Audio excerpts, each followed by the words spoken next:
Salut à tous, c'est Eliacide, bienvenue pour une nouvelle vidéo. Aujourd'hui, on va parler des raisons qui peuvent pousser à faire une expérience psychédélique. Finalement, pourquoi est-ce qu'on voudrait faire une telle expérience? Il y a plusieurs réponses à cette question, donc j'ai pas forcément pensé à toutes les éventualités, mais on va essayer d'en traiter un maximum. Avant de commencer, je tiens à rappeler que ceci n'est pas du tout une incitation à consommer. La consommation de produits, quels qu'ils soient, comporte des risques. J'ai d'ailleurs fait une vidéo sur comment réduire ces risques, que je vous invite fortement à aller consulter. Parce que selon moi, une personne qui ne connaît pas les risques et qui ne les réduit pas n'est pas un bon explorateur de sa conscience. Ceci étant dit, on va pouvoir attaquer le sujet qui nous intéresse. Là où les raisons pour lesquelles on peut désirer faire une expérience psychédélique s'appellent l'intention. Mais l'expérience psychédélique reste une expérience un petit peu sauvage entre guillemets. C'est pas parce que vous avez décidé de faire une expérience psychédélique pour une certaine raison que cette expérience va aller dans votre sens. Par exemple, une personne qui voudrait faire une expérience psychédélique pour travailler un traumatisme pourrait se retrouver au final à explorer quelque chose de plus mystique ou à remettre en question les dogmes et les codes de la société. Mais globalement, le fait quand même de formuler une intention claire va permettre de vous amener dans ce que vous voulez en général. Donc d'abord, je vais parler de la raison la plus courante qui pousse les gens à consommer des psychédéliques ou même des dissociatifs et des empathogènes, et qui est aussi, je dois bien le dire, la raison qui m'a fait me lancer là-dedans, c'est l'expérience récréative, c'est-à-dire ressentir une certaine euphorie, voir ses sens se modifier, avoir des visuels colorés, avoir la sensation de flotter dans l'espace, etc. Chaque expérience comporte une part de récréatif, mais aussi une part d'introspection. Les deux sont finalement indissociables. Vous n'aurez pas que l'un ou que l'autre. Mais comme vous le savez si vous avez regardé mes autres vidéos, le côté récréatif c'est pas forcément ce qui m'intéresse. C'est effectivement ce qui m'a attiré au début dans ces substances, mais au bout de seulement quelques expériences, j'ai compris qu'il y avait quelque chose de plus grand à aller chercher finalement. Quelque chose de plus profond entre guillemets. Et le reste de la vidéo se concentrera sur ces choses plus profondes. Comme vous le savez, le set and setting, c'est-à-dire le lieu où vous vous trouvez et le contexte mental dans lequel vous êtes au moment de l'expérience vont énormément jouer sur celle-ci. Pour ma part, je pense que les raisons de faire une expérience psychédélique que je vais énoncer sont plus à même de se produire dans le cas où une personne va consommer des psychédéliques, des dissociatifs ou des empathogènes en pratiquant de la méditation allongée ou assise dans le noir, en immobilité complète, les yeux fermés, et avec une playlist musicale de la même durée que l'expérience. C'est personnellement ce qui m'a apporté le plus d'expériences enrichissantes, profondes et intéressantes. Mais n'oubliez pas que ça varie selon les individus, donc je vous encourage à trouver votre propre méthode qui vous convient le mieux. Donc premièrement, une expérience peut amener à se reconnecter au moment présent et à prendre conscience de sa valeur. D'arriver à saisir cet état de plénitude qui semble durer indéfiniment. On peut alors prendre conscience qu'on vit un petit peu en permanence dans sa tête, que parfois on se crée des problèmes qui n'existent pas et qui souvent viennent de désirs matériels non satisfaits. On peut prendre conscience que finalement le bonheur est sous notre nez, en quelque sorte. On est amené à rencontrer notre situation actuelle, sans chercher à la fuir avec des pensées qui occupent notre esprit. On a tous une sorte de petite voix dans notre tête qui nous apporte des pensées. C'est ce qu'on appelle le discours interne ou le dialogue interne. Parfois il est nécessaire, mais le fait est qu'il ne s'arrête en réalité jamais. Sauf si justement on prend conscience de ce moment présent. Et d'ailleurs c'est assez magique quand le dialogue interne s'arrête, même pour ne serait-ce qu'une minute. Ça m'est souvent arrivé même que ce soit pendant plusieurs minutes, pendant des expériences psychédéliques. Et on a une sorte de poids qui se lève, comme s'il y avait une révélation. On vit quelque chose qui est au-delà des mots, et on comprend alors que le langage, qui est la façon dont on interprète, dont on s'approprie le monde, l'environnement qui nous entoure, n'est en fait qu'une illusion, un concept transcendable, qui n'a de caractère réel que pour nous en tant qu'humains. On peut donc comprendre d'où viennent ces pensées, quel est le mécanisme interne vraiment qui va venir apporter toutes ces pensées. Pour ma part, j'ai un peu l'impression que c'est comme si quelqu'un avait en sa possession des billes situées au sommet de petits toboggans et qu'il les poussait et que quand ces billes arrivent en bas du toboggan, c'est là que ma pensée intervient, donc qu'elle vient dans mon esprit de façon claire. Personnellement, c'est comme ça que je visualise le processus de formation de mes pensées. Quelque chose qui d'un coup va m'animer en quelque sorte, mais qui va pas nécessairement se matérialiser. Des fois, on est très agité intérieurement sans pour autant l'être physiquement. Grâce à une expérience psychédélique dissociative ou empathogène, on peut aussi se rendre compte de notre volonté de confort abusive. Personnellement, je me donne souvent des excuses pour ne pas faire les choses, je me dis que je suis trop fatigué ou que j'ai mal quelque part, alors qu'en fait c'est juste une envie de pas quitter son confort, une sorte de prison dorée une sensation un peu flottante de déconnexion et qui pourrait être brisée rapidement. Et personnellement, souvent, je me rends pas forcément compte que je suis dans cette espèce de cocon délétère pour ma productivité et pour mon épanouissement personnel. Souvent, ça vient du fait que je consomme trop de divertissement, donc que je suis trop sur mon téléphone. Mais des fois, voilà, c'est quand même assez dur de le remarquer. Et les expériences psychédéliques ont changé énormément de choses de ce côté-là pour moi, parce que ça m'a rendu plus attentif, plus connecté à la réalité, et du coup, je dérive moins dans le divertissement au détriment de mes objectifs personnels. Et justement, en parlant de connexion à soi-même, je pense que la classe de molécules la plus adaptée à ce sujet, c'est sûrement les empathogènes. C'est des molécules qui sont très sensuelles, qui provoquent une grande augmentation des sensations tactiles, et une acceptation de soi-même qui peut être très puissante. Il y a un youtubeur anglophone qui s'appelle Andrés Gomez Emilson qui parle de la MDMA en disant qu'elle provoque une self-honesty, c'est-à-dire une honnêteté envers soi-même. Donc par exemple, quelqu'un qui a une faible estime de soi, qui s'autocritiquerait souvent, qui aurait des pensées ruminantes sur sa confiance en soi, son physique, etc., eh ben elle pourrait finir par s'accepter elle-même, sans avoir un excès de confiance en soi non plus, c'est-à-dire qu'elle se dirait « voici mes capacités, voici ce que je suis capable de faire », sans se surévaluer ni se sous-évaluer. Alors ça pourrait aussi arriver avec des psychédéliques et des dissociatifs, mais je pense que les empathogènes sont vraiment la clé la plus directe vers ce genre d'amélioration. Mais sinon, pour revenir sur les sensations physiques en elles-mêmes, je trouve qu'une expérience peut vraiment apporter une sorte de connivence, de complicité, d'intimité avec son propre corps, une proximité physique avec soi-même rarement égalée. Et ça, je pense que ça peut faire beaucoup de bien à des personnes qui ont par exemple subi des agressions sexuelles, des viols, etc. Des événements qui peuvent faire sentir à une personne une expropriation de son propre corps. Et donc à ce moment-là, le fait de se toucher soi-même, que ce soit sexuellement ou pas, je pense que ça peut vraiment permettre de retrouver cette proximité corporelle avec soi-même. Ensuite, les substances peuvent aussi permettre à certaines personnes de trouver leur vocation ou leur passion. Par exemple, moi, ça m'a donné envie de dessiner et aussi de me mettre à faire de la musique. Donc voilà, ça peut en quelque sorte initier certaines passions, mais aussi, il y a des témoignages de certaines personnes qui trouvent carrément leur métier, ce qu'elles veulent faire dans la vie. Et des fois, il y a certaines personnes qui vont carrément quitter leur métier parce qu'elles se rendent compte qu'en fait, elles se plaisent pas du tout dans le métier qu'elles ont actuellement et elles vont se reconvertir. Donc ça peut complètement changer la trajectoire de vie aussi. Mais globalement, ça va pas vous inventer des passions ou des vocations, c'est vraiment des trucs qui sont profondément en vous et que les psychédéliques, les dissociatifs et les empathogènes vont venir révéler. Ensuite, personnellement, dans mes expériences, j'ai l'impression de comprendre les rouages de la réalité. Comme si j'avais des visions de l'organisation de la réalité. Par exemple, il m'a déjà semblé voir l'endroit où étaient créées les âmes. De voir comment a émergé notre conscience et de pouvoir conscientiser des processus infiniment grands ou infiniment petits. Et je suis relativement convaincu qu'à travers des humains sous l'emprise de substances, on pourrait mesurer des signaux, des variables ou des constantes biologiques qui nous informaient vraiment sur la nature profonde de la réalité. Mais après, c'est vraiment mes croyances personnelles. C'est juste des hypothèses que je formule et que je trouve séduisantes, mais évidemment, on n'a aucune preuve de tout ça. Néanmoins, je pense que ça reste intéressant et que même si c'est pas forcément réel, c'est des moments vraiment émerveillants à vivre.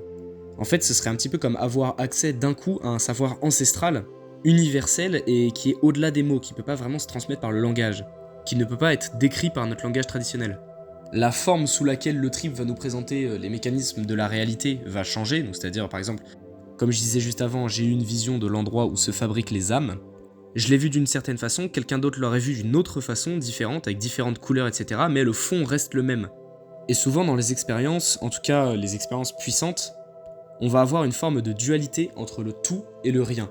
Les deux vont un petit peu se manifester de manière différente, mais dans les trips à haute dose et quand on est vraiment dans l'éveil spirituel et que c'est vraiment ce qu'on cherche, ça va se manifester quasiment tout le temps, mais à chaque fois sous des formes différentes. Une révélation un petit peu aussi que j'ai eue comme ça sur, entre guillemets, les rouages de la réalité, ce serait le fait que le tout, donc c'est-à-dire vraiment tout ce qui existe, vraiment absolument tout ce qui existe, chaque atome de l'univers, ne pourrait pas exister sans qu'il y ait un vide, un néant. Quelque chose qui permet, qui par le fait d'être vide, donne l'espace à un tout pour exister. Pour faire une analogie concrète, une peinture a besoin d'une toile vierge pour exister. Un espace sur lequel le peintre, la peinture, va pouvoir se déposer, va pouvoir faire des formes. C'est une révélation que j'ai eue sous un trip à la DMXE, dont j'ai publié le trip report d'ailleurs, donc vous pouvez aller le voir. En plus, je parle un petit peu plus en détail de cette révélation justement que j'ai eue.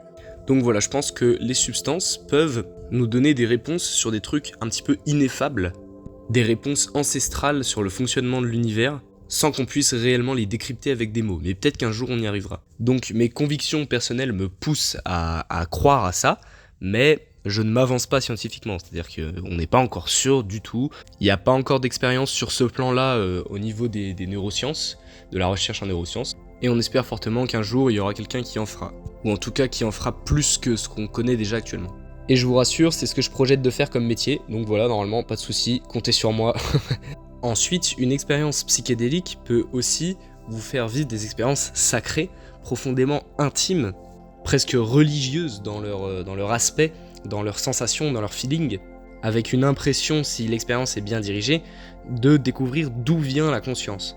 Ce qui peut vraiment donner des réponses, ça peut permettre de donner le sentiment à quelqu'un qui est perdu dans sa vie, de retrouver du sens, de savoir d'où il vient exactement, donc de vivre quelque chose au-delà de savoir d'où l'on vient biologiquement, c'est-à-dire de notre mère, de nos parents, etc. Ça peut aussi permettre à certaines personnes qui ne voient plus vraiment d'importance à leur vie, qui n'ont plus vraiment de goût à leur vie ou qui n'arrivent pas suffisamment à l'apprécier, de se rendre compte qu'effectivement on n'a qu'une vie, et qu'au lieu d'être paralysé par l'angoisse de la mort, l'angoisse existentielle de la fin de vie, le simple fait de vivre cette vie justement à fond et d'être le plus dans le moment présent possible, ça permet de ne plus avoir peur en permanence. Selon moi, la peur de la mort, c'est un petit peu au fond l'angoisse ultime qui est dans notre quotidien de tous les jours, qui est un petit peu à l'origine de toutes les autres peurs, même si pas de toutes les peurs effectivement. Globalement, les psychédéliques, les dissociatifs et les empathogènes nous font comprendre que la souffrance et les événements négatifs, que ce soit la mort ou la douleur ou l'échec ou ce genre de choses, sont finalement des processus inhérents à la vie qui sont indissociables du bien, des choses bien qui nous arrivent. Et du coup, ça permet de développer une forme de grande acceptation vis-à-vis de ce qui nous arrive dans la vie et de du coup toujours être heureux malgré les circonstances, même les pires, parce qu'on se dit que ça fait partie de la vie et que c'est indissociable, que sans ça, il ne pourrait pas y avoir de bons moments. Ça rend donc les bons moments encore plus savoureux. On comprend qu'il y a une binextricabilité de la souffrance et du bonheur.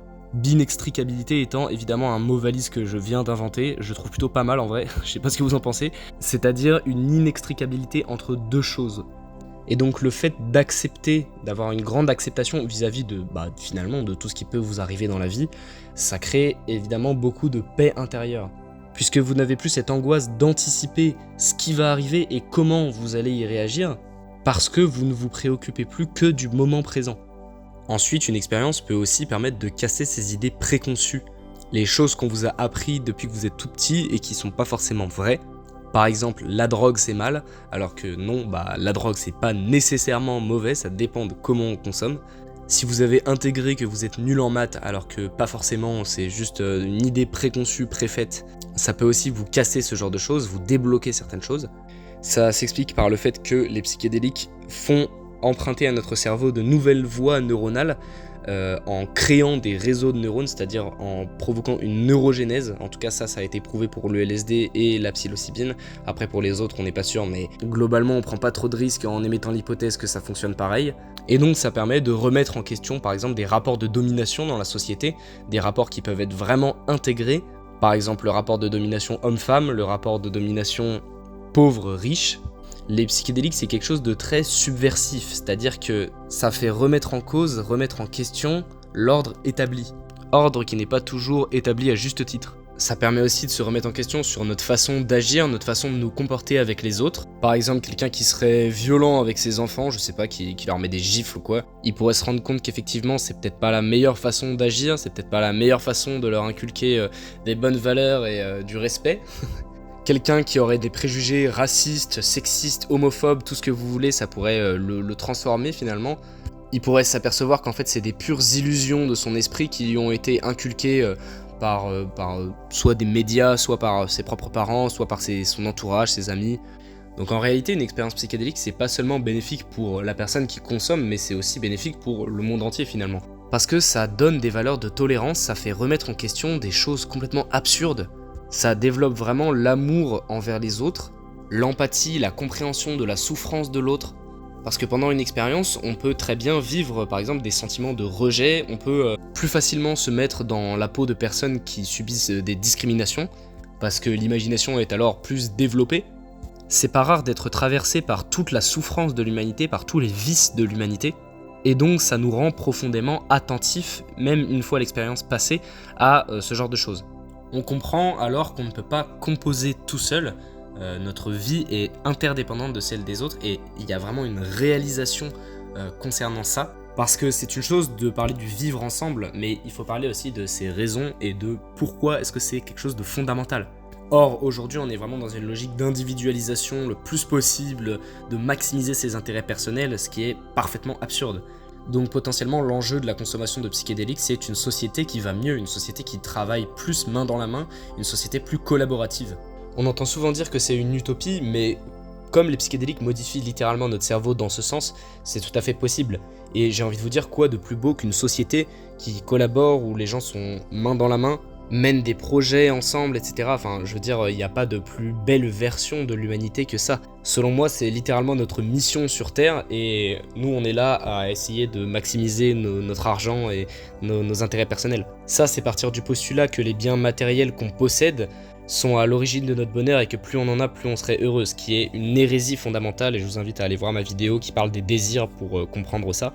Une expérience psychédélique, dissociative ou empathogène peut évidemment renforcer notre lien à la nature, qui est vraiment quelque chose dont on manque cruellement actuellement, avec des gens qui sont climato-sceptiques, qui font globalement n'importe quoi. S'il y avait beaucoup de gens qui consommaient des psychédéliques ou des dissos ou des empathos, ça pourrait amener à une prise de conscience collective massive qui pourrait vraiment faire que les gens s'insurgent et veuillent vraiment agir pour contrecarrer le réchauffement climatique. Je vous laisse en description une étude sur PubMed qui parle justement du renforcement du lien avec la nature chez des patients qui ont consommé de la psilocybine contenue dans les champignons magiques. Au-delà des études, après, c'est quand même un effet qui est très souvent rapporté dans les trip reports d'usagers de psychédéliques. Ensuite, les psychédéliques, toujours au sens large, psychédéliques, dissociatifs, empathogènes, peuvent aider pour les traumatismes. Donc ça permet d'aller profondément dans ces traumas, potentiellement de revivre des scènes traumatiques, de faire ressortir des émotions qui ont été justement enfouies. Il y a un auteur qui s'appelle Shinzen Jung, qui est un chercheur, qui dit que souvent, le problème avec la souffrance de manière générale et aussi pour les traumatismes, c'est qu'elle n'est pas vécue pleinement. C'est-à-dire qu'il y a un phénomène normal qui se passe lors d'un trauma, c'est que la personne se dissocie, la personne disjoncte en quelque sorte. Et donc ça empêche que la souffrance soit vécue de manière pleinement consciente. Et du coup, ça laisserait des traces dans le subconscient qui peuvent à tout moment ressurgir. Je vous laisserai un diagramme qu'il a fait, alors c'est en anglais mais voilà, qui je trouve est assez bien fait. Au lieu de toujours fuir un traumatisme, une sensation, une expérience douloureuse qui a été vécue dans le passé, ça va permettre de la faire ressortir d'un coup à pleine puissance, à la puissance originelle à laquelle elle a été, et par conséquent d'y faire face, de comprendre ce qui s'est alors joué dans la psyché. Après, ce sera aussi l'intégration de l'expérience derrière qui permettra de comprendre exactement ce qui s'est joué, mais voilà. Et du coup, encore une fois, ça peut débloquer des situations désespérées, ça peut vous donner des pistes pour travailler des traumatismes, ça peut vous donner des nouveaux angles de vue, etc.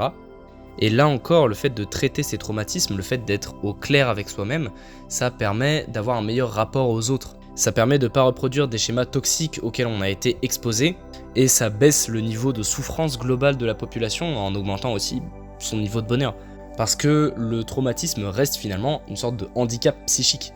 On se met aussi à beaucoup moins accorder d'importance au regard des autres, parce que finalement le regard, le jugement des autres, c'est quelque chose qui va passer par de l'ego. C'est l'ego qui va juger, qui va se comparer. Et si vous suivez la chaîne depuis un petit moment, vous avez compris que globalement l'ego est à l'origine de beaucoup, si ce n'est toutes les souffrances de l'humanité. Je vous renvoie une fois de plus à ma vidéo sur les désirs. Et pour conclure, on a des résultats assez spectaculaires pour les addictions. Donc grâce aux psychédéliques, aux dissociatifs, aux empathogènes, on peut comprendre les raisons d'une addiction. On comprend le mécanisme qui se passe derrière une consommation compulsive. Et globalement, ça casse la logique d'autodestruction dans laquelle les personnes addictes se mettent. Ça s'explique notamment parce que les psychédéliques, en tout cas le LSD, cible un récepteur qui s'appelle le récepteur TAAR1, qui est en fait un modulateur des réseaux dopaminergiques. Donc il va à la fois moduler l'activité des récepteurs à dopamine, qui sont largement impliqués dans le mécanisme d'addiction, le système de récompense, etc. Mais il va aussi moduler l'activité des transporteurs à dopamine. Donc voilà, pour ceux qui veulent creuser, je pense que vous trouverez facilement des études là-dessus. Je sais pas si j'ai parlé de toutes les raisons qui peuvent pousser à faire une expérience psychédélique dissociative ou empathogène, mais en tout cas, je pense qu'on est pas mal. Si c'était pas clair, je ne vous incite pas à consommer ce genre de molécules, c'est juste que je dis de façon objective les raisons qui peuvent pousser quelqu'un à faire une expérience, mais ça reste quelque chose de dangereux et je vous envoie vraiment vers ma vidéo de réduction des risques qu'il est impérativement nécessaire de regarder avant de se lancer dans une consommation, et encore, c'est pas une vidéo qui est exhaustive, vous avez des recherches à faire de votre côté. Et sur ce, je vous dis à la prochaine dans une nouvelle vidéo. Salut!